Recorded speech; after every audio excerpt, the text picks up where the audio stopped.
saka si Sal. Ito, yung abogado ng mga artista. At ito, kung gusto mo ng chismis kung anong nangyari talaga. Dito ka, Sal, tumidig ka nga.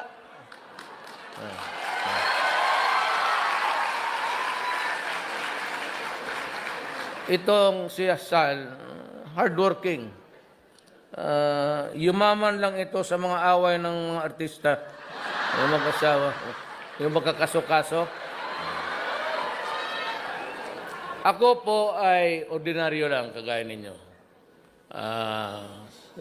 75, 76, ganun lang yan.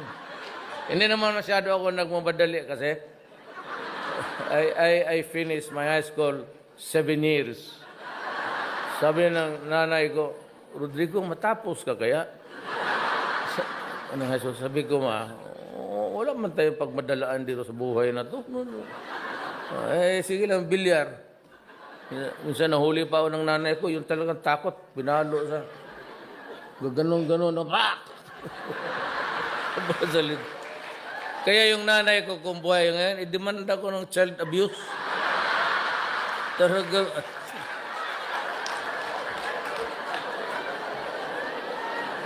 tapos kayong mga Bisaya, alam ninyo yan,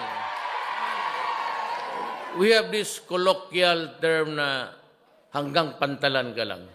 Di ba? Yung ayaw natin magtrabaho, mga kapatid, yung mga lalaki, magalit yung tatay sabihin, ikaw, litsi ka, hanggang pantalan ka lang. Di ba? It's a colloquial or idiom developed along the years. Sabi ng tatay ko na, ikaw, tsikang anak ka, hanggang pantalan ka lang. Sabi ko, sige lang, basta bayaran lang ako sa kanakarga ko, okay lang. Pero sa totoo lang itong lahat na nakarito mga artugadi, ito bilyonaryo na to. Huwag sabihin magnakaw pa ito. Bilyonaryo ito. College of Law pa kami. CEO na yan ng Delgado Shipping. Puro mayayaman. Yasay he is a professor sa Western Side sa Hawaii University. Pero sa awa ng Diyos, ito trabante ko ito lahat.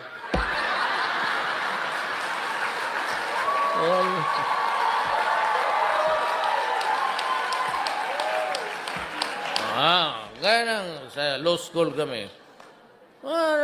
Classroom kami naman doon sa College of Law, magtinginan lang sa mata.